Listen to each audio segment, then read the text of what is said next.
કોઈક જ વ્યક્તિ એવું હશે કે જેને સ્ટ્રીટ ફૂડ નહીં ભાવતું હોય. સ્ટ્રીટ ફૂડનું નામ પડતાં જ બધાના મોઢામાં પાણી આવી જાય છે અને એમાંય ઝરમર વરસાદમાં ચટાકેદાર અને ટેસ્ટી સ્ટ્રીટ ફૂડ ખાવા મળી જાય તો મજા જ પડી જાય.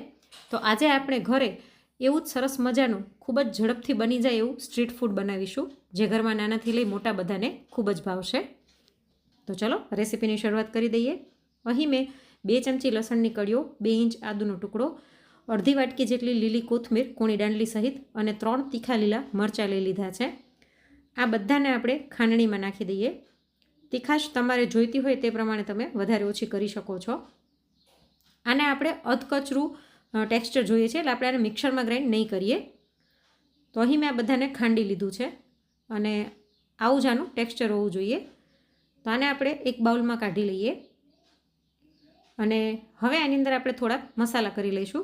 સૌથી પહેલાં સ્વાદ પ્રમાણે મીઠું, 5 ચમચી હળદર, 1 ચમચી ધાણા જીરું પાવડર, 1 મોટી ચમચી લાલ મરચું પાવડર, 5 ચમચી આમચૂર પાવડર, અડધી ચમચી કાળા મરીનો પાવડર, 1 મોટી ચમચી ચાટ મસાલો નાખી દઈશું અને સાથે જ 2 મોટી ચમચી જેટલી ઘરની મલાઈ એડ કરી દઈએ. તમારી પાસે ઘરની મલાઈ ન હોય તો તમે અમૂલ ફ્રેશ ક્રીમ જે આવે છે તે પણ લઈ શકો છો. આ બધાને આપણે બરાબર મિક્સ કરી લઈએ. તો જે બધું જ સરસ મિક્સ થઈ ગયું છે અને એકદમ ટેસ્ટી એવી આપણી આ પેસ્ટ બની ગઈ છે. હવે અહીં મેં એક મીડિયમ સાઇઝની ડુંગળી, એક મીડિયમ સાઇઝનું ટમેટું અને એક કેપ્સિકમ લઈ લીધું છે. આ બધાને આપણે ઝીણું ઝીણું સુધારી લઈશું. તમે ઈચ્છો તો જે ચોપર આવે છે એની અંદર ચોપ કરીને પણ લઈ શકો છો, પણ આની પેસ્ટ આપણે નથી કરવાની. આવી રીતના આપણે આને ઝીણું ઝીણું સુધારી લઈશું. ફ્રેન્ડ્સ, તમને બધાને એક રિક્વેસ્ટ છે કે જો મારી રેસીપી તમને ગમતી હોય ને તો વિડીયોને એક લાઇક જરૂરથી કરજો અને તમે કયા શહેરમાંથી મારી રેસિપીઝ જોઈ રહ્યા છો તે મને કોમેન્ટ કરીને જરૂરથી જણાવજો, જેથી મને ખબર પડે કે મારા વ્યૂઅર્સ ક્યાં ક્યાંથી મારા વિડીયોઝ જોઈ રહ્યા છે. તો અહીં મેં બધાને એવી રીતના ઝીણું ઝીણું સુધારી લીધું છે. હવે આપણે એક કડાઈમાં 2 ચમચી જેટલું તેલ અને 2 ચમચી જેટલું બટર લઈ લઈશું. બટર સરસ ઓગળી જાય એટલે ગેસની ફ્લેમ મીડિયમ કરી અને આપણે જે પેસ્ટ તૈયાર કરી હતી ત્યાંની અંદર એડ કરી દઈશું. આ પેસ્ટમાં આપણે મલાઈનો ઉપયોગ કર્યો છે અને એમાંથી પણ ઘી છૂટું પડશે, એટલે જ્યારે બનશે ને ત્યારે તેલનું પ્રમાણ થોડુંક વધારે લાગશે તમને. તો આ બધાને આપણે બરાબર મિક્સ કરી લઈએ અને સ્લો ટુ મીડિયમ ફ્લેમ પર આને થોડીક વાર માટે આપણે થવા દઈશું, જેથી લસણની કચાશ એકદમ દૂર થઈ જાય. તો જો થોડીક જ વારમાં સરસ તેલ છૂટું પડીને દેખાવા લાગ્યું છે. લસણની કચાશ એકદમ દૂર થઈ જાય પછી જ આની અંદર આ બધા શાકભાજી એડ કરવાના છે. તો હવે આની અંદર આપણે આ સુધારેલું ડુંગળી, ટમેટું અને કેપ્સિકમ નાખી દઈએ અને આને બરાબર મિક્સ કરી લઈશું. બરાબર મિક્સ કર્યા પછી ગેસની ફ્લેમ સ્લો કરી અને આને થોડીક વાર માટે આપણે ચડવા દઈએ. ત્યાં સુધી અહીં મેં 200 ગ્રામ જેટલું પનીર લઈ લીધું છે. એકદમ તાજું હોય તેવું પનીર લેવાનું. પનીરને આપણે આવી રીતના ખમણીની મદદથી ખમણી લઈશું. તો અહીં મેં લગભગ થોડુંક પનીર રાખી દીધું છે. 150 ગ્રામ જેટલું પનીર મેં અહીં ખમણી લીધું છે. હવે આપણે ગ્રેવી ચેક કરી લઈએ. જો આમાંથી સરસ તેલ છૂટું પડીને દેખાવા લાગ્યું છે એનો મતલબ કે આપણા ટોમેટા, ડુંગળી અને કેપ્સિકમ ચડી ગયા છે. તો આપણે આને સહેજ આવી રીતના ચમચાથી મેશ કરી લઈશું. એકદમ આપણે મેશ નહીં કરીએ, થોડું આનું અધકચરું ટેક્સચર જ આપણે જોઈએ છે. હવે આની અંદર આપણે ખમણેલું પનીર એડ કરી દઈએ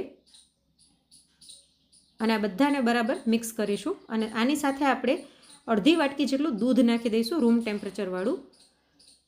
તમને એમ થતું હશે કે દૂધ આમાં થોડું નખાય, પણ મેં જ્યાં સ્ટ્રીટ ફૂડ આ બનતું હતું ત્યાં જોયું હતું એ લોકો દૂધ એડ કરતા હતા, એટલે મેં અહીં દૂધ એડ કર્યું છે. પણ જો તમારે ન કરવું હોય તો તમે ગરમ પાણી એડ કરી શકો છો, ઠંડુ પાણી એડ નહીં કરવાનું. બધું બરાબર મિક્સ થઈ ગયું છે. તો હવે આની અંદર આપણે નવશેકું પાણી થોડુંક ઉમેરી દઈશું. લગભગ મેં અડધાથી પોણા ગ્લાસ જેટલું પાણી એડ કર્યું છે, કેમ કે પનીર છે તે બધી જ ગ્રેવીને સોક કરી લેશે, એટલે આપણે થોડુંક આને લસલસતું રાખશું, એટલે પાણી આપણે એડ કરવું જ પડશે. તો આને બરાબર મિક્સ કરી અને સ્લો ટુ મીડિયમ ફ્લેમ પર થોડીક વાર થવા દઈએ, જેથી પનીરમાં બધી જ ફ્લેવર સરસ બેસી જાય. તો થોડીક જ વારમાં ઉપરથી તેલ છૂટું પડીને દેખાવા લાગ્યું છે. તો હવે આની અંદર આપણે ચીઝ ખમણી લઈએ. 2 ક્યુબ જેટલું ચીઝ આપણે ખમણીને લઈ લઈશું. આમાં ચીઝનું પ્રમાણ વધારે હોય છે, તો તમે ઈચ્છો તો 3 થી 4 ક્યુબ જેટલું ચીઝ પણ ખમણીને લઈ શકો છો. તો આજે આપણે સુરતનું પ્રખ્યાત સ્ટ્રીટ ફૂડ ચીઝ પનીર ઘોટાળો બનાવી રહ્યા છીએ, જે ખાવામાં ખૂબ જ ટેસ્ટી લાગે છે. ઉપરથી આપણે થોડીક ડુંગળીની સ્લાઇસ, થોડીક ટમેટાની સ્લાઇસ અને થોડીક કોથમીર નાખીને આને મિક્સ કરી લઈશું. તો એકદમ ટેસ્ટી, ઝટપટ બની જાય એવો અને પાઉંભાજી અને પનીર ભુરજીને પણ ભૂલાવી દે એવો આપણો ચીઝ પનીર ગોટાળો બનીને તૈયાર થઈ ગયો છે. તો હવે ગેસની ફ્લેમ એકદમ સ્લો કરીને આને હજી થોડીક વાર રહેવા દઈશું, કેમ કે આપણે ઉપરથી જે ડુંગળીને ટમેટાં નાખ્યા એ સાધારણ ચડી જાય. તો જો આની ઉપર તેલ છૂટું પડીને દેખાવા લાગ્યું છે. હવે આની અંદર 1 ચમચી જેટલો પાઉંભાજી મસાલો અને 1 મોટી ચમચી જેટલી કસૂરી મેથી હાથેથી ક્રશ કરીને એડ કરી દઈશું અને આને બરાબર મિક્સ કરી લઈએ. તો એકદમ ટેસ્ટી એવો આપણો ચીઝ પનીર ગોટાળો બનીને તૈયાર થઈ ગયો છે. તમે પહેલાં ક્યારે આ રેસીપી ટ્રાય કરી છે કે નહીં તે પણ મને કોમેન્ટમાં જરૂરથી જણાવજો. અને હવે આની સાથે ખાવા માટે આપણે મસાલા પાઉં તૈયાર કરી લઈએ. તો તવા ઉપર 1 ચમચી જેટલું બટર નાખી દઈશું. ગેસની ફ્લેમ આપણે સ્લો ટુ મીડિયમ રાખવાની છે. તેમાં અડધી ચમચી પાઉંભાજી મસાલો અને થોડીક ઝીણી સુધારેલી કોથમીર નાખી આ બધાને બરાબર મિક્સ કરી લઈએ. પાઉંભાજીનો મસાલો બળી ન જાય તેનું ખાસ ધ્યાન રાખવાનું, નહીં તો ટેસ્ટ સારો નહીં આવે. અને હવે આની ઉપર આપણે 2 પાઉં મૂકી દઈએ, જેને વચ્ચેથી મેં કટ કરી લીધા છે. આવી રીતના મસાલા પાઉં ખાવામાં ખૂબ જ ટેસ્ટી લાગતા હોય છે.